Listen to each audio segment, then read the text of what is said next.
Você está viajando através de outra dimensão. Uma dimensão não só de imagens e sons, mas também da mente. Uma jornada a uma maravilhosa terra, cujas fronteiras são as da fantasia. Há um sinal logo à frente, avisando que sua próxima parada será em Além da Imaginação. What am I? Please tell me what I am. It doesn't make any difference. It doesn't make any difference at all, Jaina. We were childless. We had nothing of our flesh to leave behind. No, nothing of our hearts, nothing of our love. So you see, we got you. You made me. You built me. Olá, ouvinte! Seja bem-vindo a mais um episódio de Além da Imaginação, a série clássica. E aqui é sua host, Angélica Hellish. E aqui é o Marcos. E aí, Marcos, hoje falaremos então do episódio número 44, né, que seria o oitavo episódio, né, da segunda temporada, episódio chamado The Lateness of Hours, que seria a tradução O Atrasado da Hora, né? Bom, nesse episódio nós vamos ter novamente uma atriz que nós gostamos pra caramba, que é a Ingrid Stevens, de um dos episódios mais conhecidos e fabulosos de Além da Imaginação, que é The Hitchhiker, ou The Hitchhiker. Isso, exatamente. Ela está de volta nesse episódio agora. Está de volta nesse episódio, que, detalhe, né, é a série, como a gente estava falando, enfrentando problemas de cortes orçamentários. Então vai ter uma questão também do formato que foi feita a gravação, o estilo da gravação, que tem um tom assim que mesmo você assistindo hoje em dia, que a qualidade é um pouco melhor, né, devido às nossas televisões e tal, alguma remasterização, você vê que é bem ruim, né? Assim, não sobreviveu muito bem ao tempo, né? A imagem está bem meio como se tivesse meio embranquecida, né, e tal, né? Como é que foi essa situação da questão da captação? Pois é, por uma razão de uma tentativa de baixar custos, porque os episódios eram gravados em película, isso tinha um custo fixo mais ou menos alto, até porque as exigências de padrão de qualidade ali que o Rod Serling tinha e o diretor de fotografia, o George Clemens e outros, eram muito altas, né? Então resolveram tentar, para baixar o custo na segunda temporada, fazer a captação em videotape. Ela trazia alguns problemas. Primeiro, que você não podia ter externa. Tinha que ser tudo gravado num ambiente fechado. Primeira, né, das grandes limitações. E você não tinha um diretor de fotografia. Porque os episódios que eram gravados em videotape, eles dispensaram o diretor de fotografia. Ficava um técnico operando a máquina, o aparelho de captação ali ao lado do diretor. E aí eles não precisaram, né, não usaram o diretor de fotografia. Isso também provavelmente vai influir na qualidade mesmo do movimento de câmera e tudo mais, né? Por outro lado, afetava muito a qualidade e até a possibilidade de tipo de história que você tinha que adaptar, o tipo de história que você ia contar, tinha que adaptar o roteiro às limitações desse método. Foram poucos episódios da série, não sei se foram 6 ao todo que foram gravados nesse formato. Foram 6. 6. Inclusive o diretor desse episódio, Jack Smite, ele vai gravar mais 2 episódios também no formato videotape. E, enfim.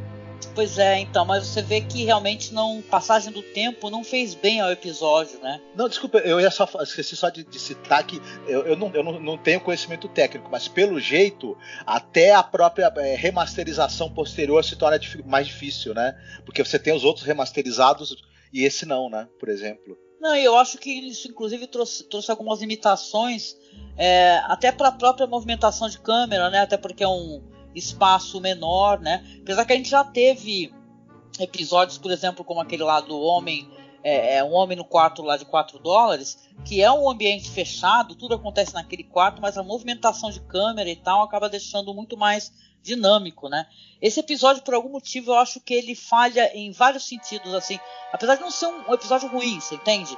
Tem uma atriz que a gente já gosta, que é uma atriz que vale a pena, pra mim, o episódio que ela gravou é um dos melhores episódios da série toda. Tem um diretor que eu gosto, Jack Smite, é um cara do qual a gente já conversou. Depois ele foi dirigir um filme que a gente já até fez podcast, que é O Homem Ilustrado, né, pô? Que é maravilhoso, eu gosto pra caramba tanto da história quanto do filme. A Inger Stevens, né? Eu não sabia disso, né? Ela é uma atriz que acabou não tendo uma carreira muito longeva, porque ela também acabou se suicidando, né? Eu não sabia disso, aos 35 anos de idade, a atriz. Então putz, eu não sabia disso mesmo, fiquei chateada. Ela é sueca de nascimento e acabou realmente bem jovem cometendo suicídio. Putz, né? Pois é. Mas a gente tem aí alguns episódios que tem a participação dela. Esse episódio eu até acho que a Inger Stevens, claro, a gente vai falar um pouco mais sobre isso, mas eu acho até que ela super atua, sabe, num episódio que ele é muito mais... ele tem uma coisa de ser mais minimalista por algum motivo, até pelo jeito como ele foi filmado e tal. A história que acaba sendo um pouco previsível, né, porque é impossível você não matar a charada antes, né? Não quer dizer que seja ruim, né, claro, e sim que você consegue realmente prever o que está para acontecer. Só falando assim que tem a participação do John Hoyt fazendo o Dr. Loren, que é o pai dela.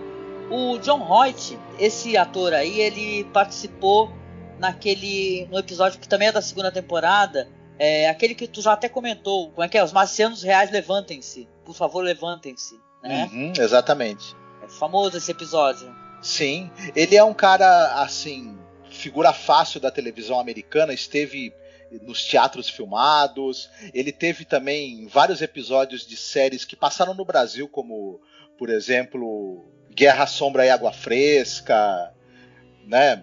Ele tá numa pontinha no filme do Roger Corman, O Homem com Olhos de Raio-X, que eu adoro. Muito bom esse filme.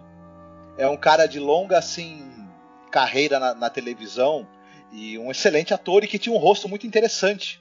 Ele chama muita atenção, principalmente o olhar dele, né? Um olhar assim muito enigmático e muito perscrutador, eu diria. Também tem a Irene Tidrow, pronto aí. Ela faz a senhora Loren, né? A mãe da personagem, a Jana. E ela é de um episódio que, nossa, eu adoro, assim, a gente gravou na temporada passada, no ano passado, que é aquele Walking Distance, né? Ela faz o papel da mãe do personagem, o Martin Sloan. E outra coisa, ela também participa do episódio que eu comentei quando a gente foi gravar sobre Eye of the Beholder, o The Different Ones, né? Ela também faz uma participação nesse personagem da Galera do Terror. É uma atriz muito legal, e pra mim a personagem dela no episódio me causa um incômodo absurdo e uma vontade de rir, porque é a mulher que começa a fazer uns barulhos, né? São uns barulhos de prazer e tal. Então parece que você tá vendo um filme pornô. Se tu bota no som alto assim, fica assim aquele barulho assim da mulher que tá gemendo, de prazer, porque tá recebendo uma massagem, né? Depois você vai ver, mas fica engraçado. Ela geme o tempo todo durante o episódio, é até engraçado, né? Mas tem uma razão pra isso, né? É estranho que a gente pensa assim, o prazer dela tá em ficar sendo massageada por um dos empregados, né? O que ela tem de prazer na vida. Realmente. O que será que esses empregados fazem mais por ela, hein, cara? Então, aí quando a gente. Deixou meio claro isso daí que eles também provêm outras coisas também, né? Fica subentendido. Na verdade, esse episódio, a gente já vai chegar lá, mas é até mais interessante o que está subentendido nele e referências que ele faz do que até a própria história, que ela tem um plot twist meio previsível mesmo. A gente logo vai sacar o que está acontecendo. Quanto a uma questão da atuação da Inger Stevens, ela tem um overacting, ela tem uma atuação, mas se a gente for pensar bem, não é sem razão. Ela era uma atriz muito competente. A gente vai entender talvez por que ela tem essa atuação que parece pouco natural. Tem um motivo, não é uma falha dela. Ela tentou dar uma construção para esse personagem que tem a ver com a história. Depois, a gente pensando sobre isso, a gente chega a essa conclusão. Eu acho que as críticas a esse episódio são tanto quanto injustas, né? Colocando lá para baixo, assim, como se não tivesse nenhum valor. Eu acho que realmente sim tem valor, até porque se você vai refletir sobre coisas que vieram posteriormente, né? Então vale a pena a gente refletir essas questões aí. Como é que é a relação do autômato com o ser humano, né? Eu lembro que a gente conversou sobre essa questão em alguns episódios anteriores. Um episódio muito bom, que é aquele The Might Case, que eu lembro que a gente gostou, que é um episódio meio ruê, assim, a gente se divertiu gravando. E também aquele outro lá do cara que fica sozinho numa... The Lonely, sim, que ele fica sozinho num asteroide, né? É uma prisão perpétua dele. E quão angustiante vai ser, ó, quando ele vai ter contato com uma androide, né? Tal, e como é que ele se relaciona e como os homens entendem essa relação. Coincidentemente, é dirigido pelo mesmo diretor, pelo Jack Smite, o The Lonely.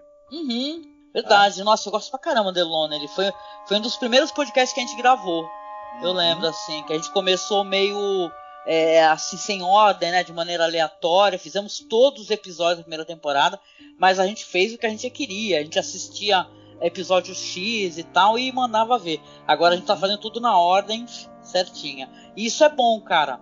Eu acho legal você assistir também numa ordem corretinha, porque dá uma... Você vê, por exemplo, questão de produção, né? Apesar que esse negócio que você tá falando, realmente que 6 episódios foram gravados assim, para contenção de orçamento, e você vê nitidamente que são episódios que a qualidade da imagem não tá boa e tal, que apesar de ter roteiros legais, interessantes, né, eles não foram também colocados de maneira progressiva, e sim de maneira aleatória. Tanto que eles aparecem numa ordem, outra e tal, eles vão pontuando, né? Eu queria aproveitar que a gente estava falando, esse episódio é dirigido pelo Jack Smite, que é um cara que ele já tinha muita experiência na televisão, ele já tinha trabalhado com videotape, antes, com captação em videotape. Então, além do que você já citou, do Homem Ilustrado, do Uma Sombra Passou Por Aqui, ele dirigiu também a Batalha de Midway, Aeroporto 75, filmes que passaram bastante na televisão no Brasil. Né? Então é um velho conhecido aqui do público brasileiro. Esse é a Batalha de Midway, por sinal, eu quero muito assistir, porque teve um remake recentemente. Eu queria dar uma assistida nessa versão dele, porque a dele é muito elogiada, diga-se de passagem. Sim, essa nova não é nada elogiada, né, bem? Bom, é isso. E aí, nós vamos lá então para a sinopse do episódio? Certo. Esse episódio, ele está numa casa, numa mansão, na verdade, né, onde mora uma família formada pelo pai, que é vivido pelo John Hoyt, ele é o professor Loren, a esposa dele, a senhora Loren, que é vivida pela Irene Tidrow, e a filha, a Jana, ou Yana, que é vivida pela Inger Stevens. Eles vivem uma vida muito estranha, porque eles vivem fechados ali, nessa casa, com um grupo de empregados que fazem tudo para eles, literalmente tudo, eles precisam mover uma palha para nada. E, em um determinado momento, a filha, a Jana, ela começa a se revoltar contra os pais, porque eles nunca saem. A gente começa a descobrir pela briga que ela tem com eles, ela vai soltando informações para nós do público que eles não saem nunca, eles não têm vida social nenhuma. E ela fala o seguinte, que o pai, na verdade, projetou a casa. Então ela é uma casa totalmente perfeita, no sentido de que as janelas deixam passar uma quantidade perfeita de luz, a lareira ela tem um design que ela consegue concentrar a quantidade perfeita de calor, tudo é perfeito demais, porém eles nunca saem, por motivo algum. E aí ela começa a se revoltar e exigir que eles primeiro se livrem dos empregados que fazem tudo para eles poderem ter uma vida mais normal dentro de casa, e também deseja poder sair, conhecer o mundo e ver pessoas. E esse é mais ou menos o mote do episódio. Nós vamos ter em algum momento uma surpresa ali em cima disso, e é meio que assim que é a sinopse do episódio do Lateness of the Hour. Pois é. Então, algumas informações que o personagem do doutor dá, né, o Dr. Loren, que esses robôs, eles têm inteligência artificial. Com o tempo, eles vão começando a ter um raciocínio próprio e tal. Tanto que você vê que conforme a menina vai reclamando, e ela vai cada vez mais se irritando, e a alguns momentos ela já vai tipo, falando assim de maneira grosseira com os robôs, né? Eles também não se comportam passivamente. Eles vão se aproximando, ou eles vão cercando eles a qualquer momento, assim, quando eles veem que tem alguma discussão. Então, eles têm uma inteligência artificial. Então, ou seja, estão entendendo o que está sendo falado ali. Eles não são tão passivos quanto, né, a gente imaginaria. Eu acho isso intrigante na história, porque você vê assim, pô, se você está trancado no espaço com o quê? 5 robôs, não é verdade? Robô zelador, robô caseiro, robô não sei o que lá, mordomo e tal. E eles têm inteligência artificial e você está zoando eles, você deveria ter um pouco de receio, né? De Sim. você ficar, né, falando assim que eles podem se voltar contra você. E essa personagem da filha realmente é assim, é uma coisa que meio desagradável, que você fala, pô, que pessoa insuportável, né? Ela começa reclamando de tudo, falando, nossa, essa janela perfeita, essa lareira perfeita, e no fundo o som da mãe gemendo, né? Toda cheia de prazer e tal. Aí uma hora ela fala, pô, para aí com essa massagem aí, não sei o quê. E ela toda irritada, e os pais, nossa, o que aconteceu, Jana? Por que você tá assim? Né? Vamos conversar e tal.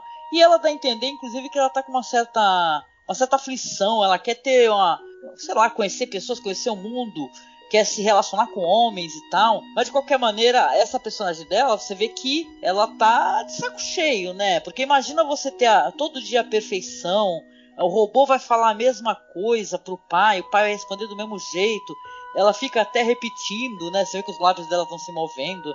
Então tem uma certa ambição no jeito como a série apresenta o personagem dela, né? Que tá bem furioso cada vez mais, né? Tanto que ela ameaça sair. Ela fala, ó, pra mim já deu. Eu não aguento mais viver aqui. Eu vou pegar minhas coisas. Se vocês não mandarem embora esses robôs, não desativar esses robôs aí, eu vou embora. E eles falam assim, né? Vamos conversar e tal. Tô tentando, né? Dialogar com ela. Quando os robôs saem, ela fala, e ele começa a concordar com ela. Inclusive ela fica bem contente com isso, né? Ela fala assim, então tá bom, eu vou sair, eu vou namorar, eu vou conhecer o mundo e tá, e mal sabe ela, né? Exatamente. Que ela vai acabar descobrindo que, na verdade, ela também é um autômato, né? O cara construía tudo à perfeição. E ele construiu também uma filha perfeita, só que não é humana, né? A gente saiu entregando isso logo, por sinal, né? Uhum.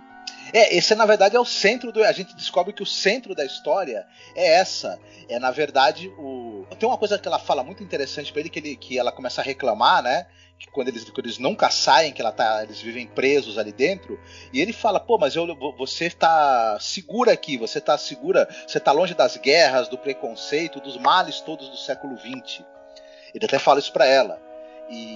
E é meio que assim, a gente descobre que ele é um cientista, alguém que tem um domínio da tecnologia até à frente do seu tempo, mas uma pessoa que não está integrada com o tempo dele. Ele está estranhando muito os males que a tecnologia traz também. Então a gente intui que ele é um cara que ele vendo os horrores da guerra e do progresso, né, o lado ruim do progresso, ele quis se isolar e tentar fazer algo bom, né?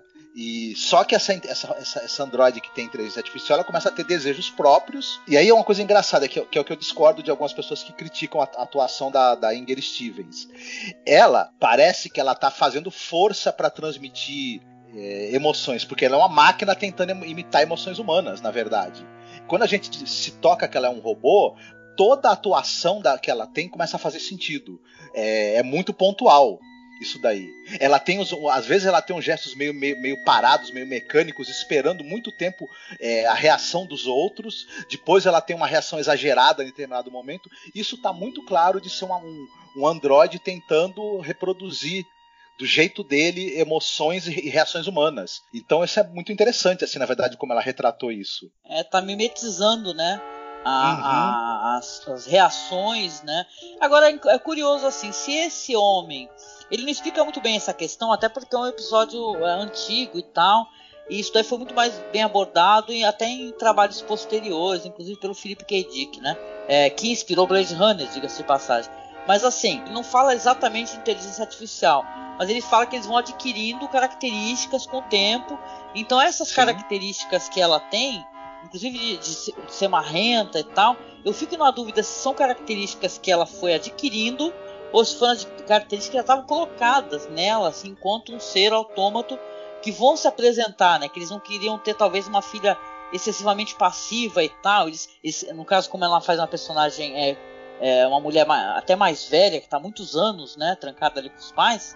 Então você fica pensando e refletindo essas questões, né, de, sei lá, de como é que é um ser que na verdade é um autômato, só que está pensando que é um ser humano, né, e no final vai descobrir, né, que é uma cena assim, né, um tan tan tan, né, que na verdade é um autômato. Ele é obrigado, porque ela insiste que ela quer sair, né? Ele manda todos os robôs e tal, que o servem, né? Lá pra baixo, pra oficina dele, e resolve depois conversar com ela. E sabe que eu acho que esse episódio tem uma crueldade quando você pensa no personagem dele e da mãe. Pra mim, são dois filhos da puta, cara. Não tem outra coisa que dê pra... Porque não tem só esse negócio de o homem que quer viver numa casa com todo conforto, quer se isolar do mundo e tal. Ele tá com seres que têm inteligência, entendeu? Que tem um certo nível de compreensão. Então, o que ele vai fazer com a filha dele, com a personagem... Na verdade, o grande plot twist da história não é nem exatamente o fato dela ser um autômato, ela ser um robô. O plot twist da história é a filha da putice que os pais vão fazer com ela, que é inacreditável, né? Que eles falam tudo isso, eles queriam muito ter uma filha, né? Porque ela fica o tempo todo procurando fotos dela e tal, nos álbuns não tem fotos dela criança, e ela começa a desconfiar que é aí que cai a grande ficha dela. Só que, porra, no final, quando você vê, quando os pais veem que ela tá se revoltando, aí eles resolvem fazer com ela que ela se transforme num robô empregada que vai massagear os ombros da mãe. Pô, isso pra mim é de uma crueldade, cara, de uma crueldade, sabe? Ou seja, esses seres aí que eles criaram, essa síndrome aí de Frankenstein, né? Que é essa síndrome de Deus, do Criador, só mostra o quanto eles são miseráveis, né? Eu lembro que a gente estava até comentando que tinha um motivo de mostrar por que tá aquela mulher gemendo o tempo todo, gemendo de prazer, nossa, e foda-se, né, o que os outros vão pensar e tal, até porque ela tá com o marido frente a vários autômatos. Então foda-se inclusive a opinião da filha, né? Por isso que ela faz aquele escarcéu todo, aquele negócio, porque eles estão preocupados com o próprio conforto, eles estão cagando, entendeu? Sim. Se a gente for pensar, os conceitos que vão aparecer em Westworld, por exemplo, e que vão aparecer também em Blade Runner, essa coisa das memórias implantadas, essa coisa do você criar os seres com inteligência e até sencientes, mas que eles são expostos ao sofrimento para servirem às suas vontades e podem um dia se revoltar contra você, o desejo de liberdade, que o robô não quer ser um escravo confinado num determinado local para uma certa utilidade. Se ele tem sentimentos, ele quer vivê-los, né, livremente. E sim, todos esses conceitos que a gente viu depois desenvolvidos, né, tanto no Westworld, no filme, na série, quanto em Blade Runner, esses conceitos já estavam ali no episódio escrito pelo Rod Serling. Todos esses conceitos, isso é uma coisa muito interessante. Ele também, com certeza o Rod Serling leu o conto O Homem da Areia do Hoffman, porque no conto do Hoffman tem essa coisa de um pai que faz uma filha autômata, que é a Olímpia, a personagem, né, uma das personagens do conto. É impossível a gente não lembrar desse conto do Ernest Theodor Amadeus Hoffmann quando a gente assiste ao episódio. Então, na verdade, o episódio ele tem uma série de conceitos muito interessantes ali nele e que acabaram sendo desenvolvidos em outras obras, não talvez diretamente por influência dele, claro, no Hoffmann certamente não, porque o Hoffmann, inclusive, é do século XIX, né? Mas possivelmente coisas como Westworld podem, por exemplo, ter tido uma inspiração ali nesse episódio, né?